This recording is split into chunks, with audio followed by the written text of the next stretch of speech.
Bienvenue au cours de résistance des matériaux.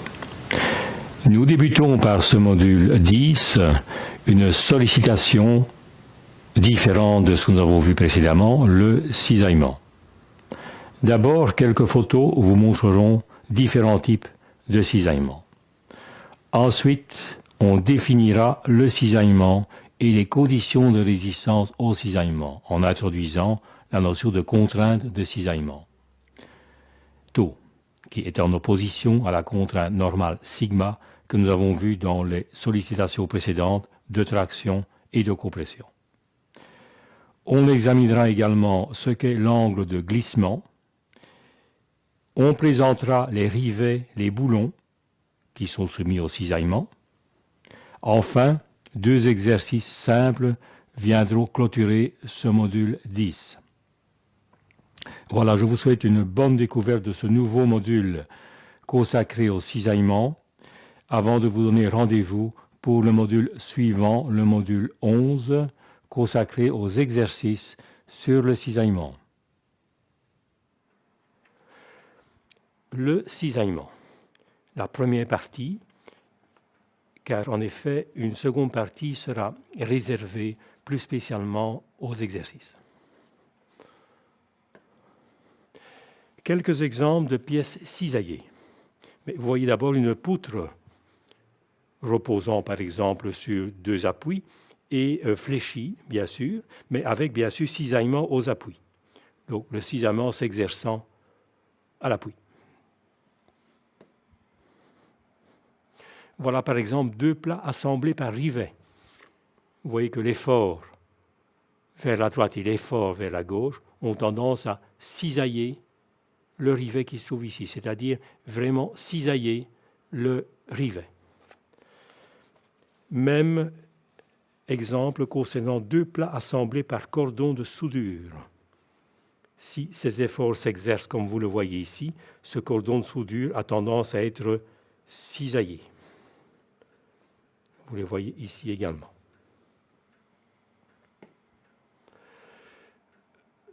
Autre exemple, deux tôles collées. Vous voyez que si les deux pièces se déplacent dans le sens marqué sur ce schéma, eh bien l'adhésif a tendance à être cisaillé également. Deux tôles collées, c'était le cas. Une tôle cisaillée. Bien sûr, la cisaille aura tendance à séparer les deux éléments de tôle, à cisailler la tôle, c'est donc un cisaillement. Vous le voyez très bien ici également, dans ces deux croquis.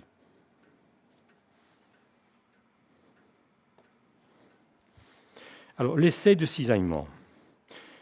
Eh bien, sur un profilet encastré à une extrémité, on applique le plus près possible de l'encastrement un effort tranchant de 1 tonne, perpendiculaire à l'axe X'.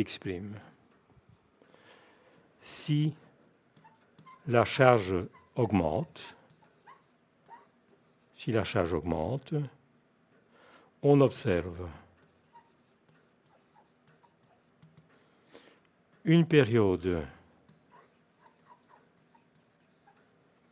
de glissement élastique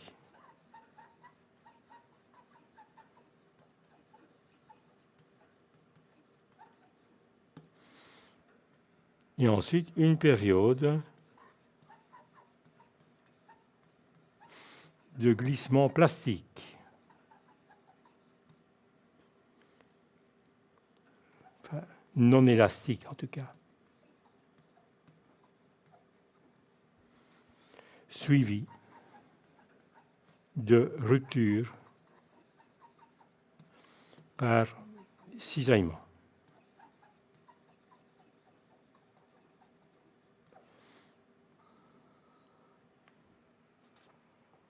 Voilà un peu notre poutre ici également représentée, notre appui, voilà notre poutre, voilà l'effort tranchant exercé le plus près possible de l'appui, et voilà ce qui se passe au niveau de cette poutre, des déformations au niveau de cette poutre.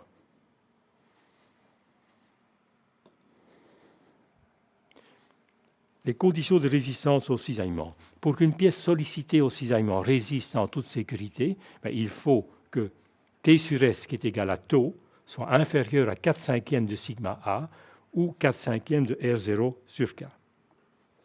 Tau étant la contrainte tangentielle.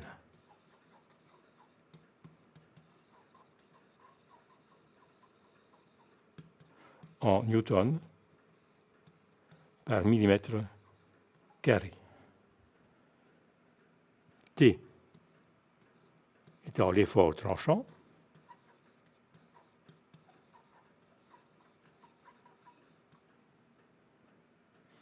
S, oui, l'effort tranchant en newton.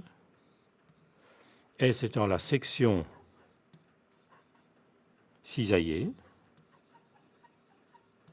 en millimètres carrés.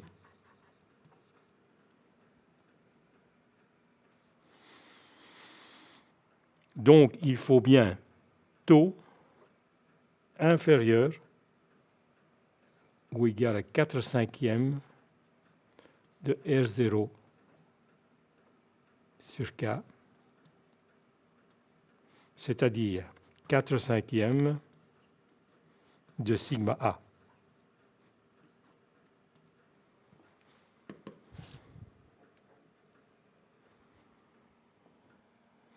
Voilà les conditions de résistance au cisaillement. La contrainte tangentielle doit être inférieure ou égale à 4/5 de la contrainte admissible dans le domaine de la traction-compression.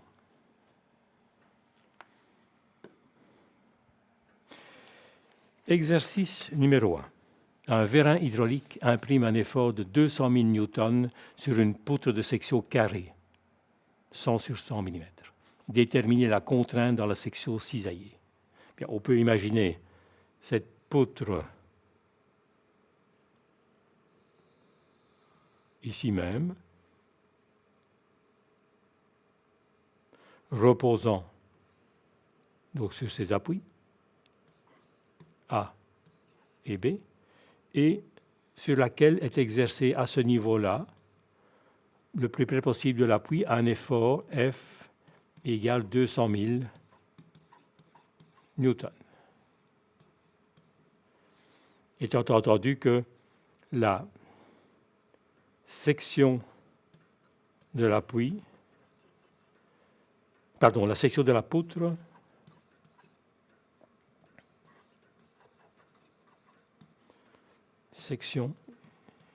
une section carrée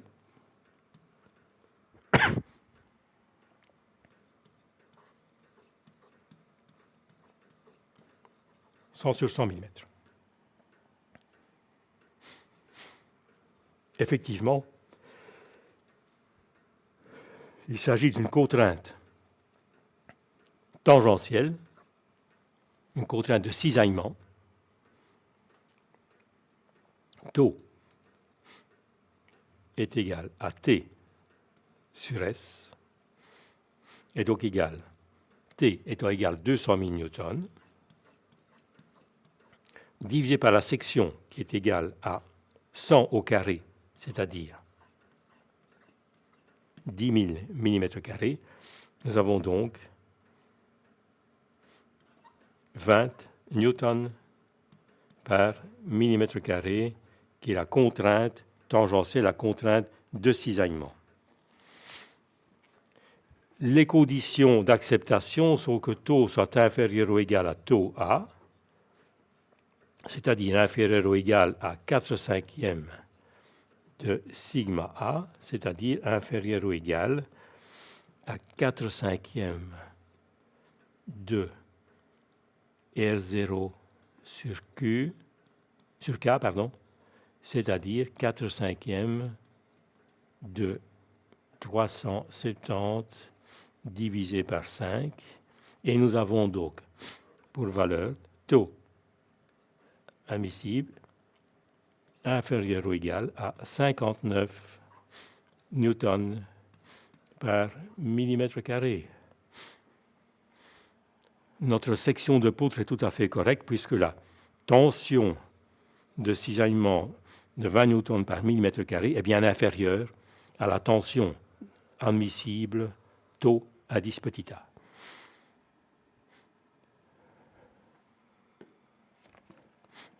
L'angle de glissement phi. Le glissement se caractérise par un glissement des sections droites les unes par rapport aux autres. Il s'exprime en radians. Dans le cas de déformation élastique, phi est égal à tau sur G. C'est-à-dire que la contrainte de cisaillement est proportionnelle à l'angle de glissement.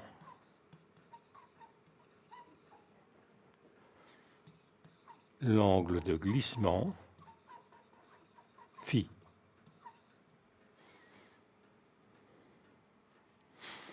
G étant le module d'élasticité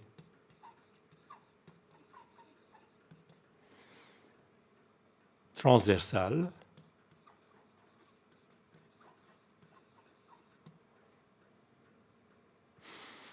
ou également module de Coulomb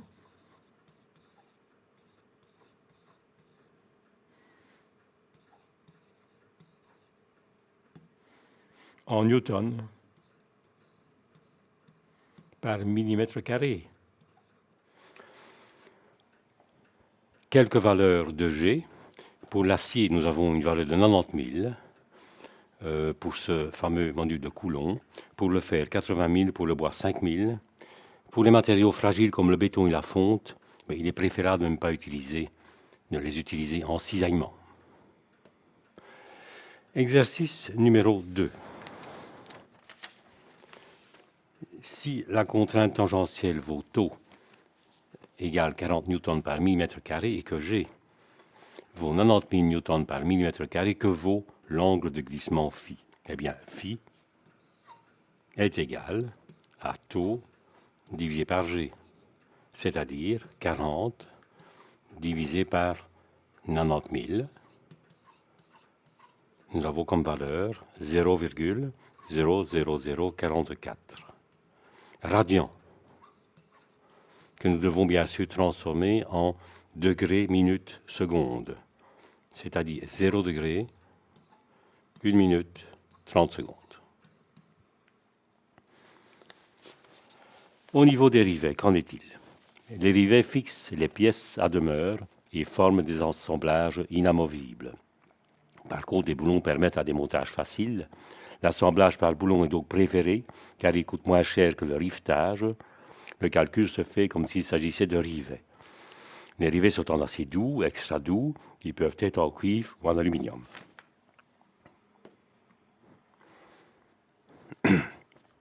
Il faut vérifier les sections travaillantes.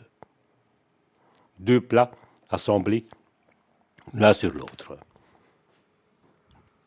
Si nous tirons sur les 2 pièces, elles se séparent en cisaillant le rivet dans une seule section. Le simple cisaillement. Je tire sur cette pièce, je provoque le cisaillement simple. Une pièce A est maintenue entre 2 plats B. Si nous tirons la pièce A, nous voyons qu'elle emporte une partie du corps du rivet qui est cisaillé dans 2 sections. On appelle ça le double cisaillement. Il convient donc de faire très attention à définir le simple ou le double cisaillement. Voilà, nous sommes venus à la fin de ce module 10. Je vous donne rendez-vous au module suivant. Le module 11 consacré aux exercices sur le cisaillement.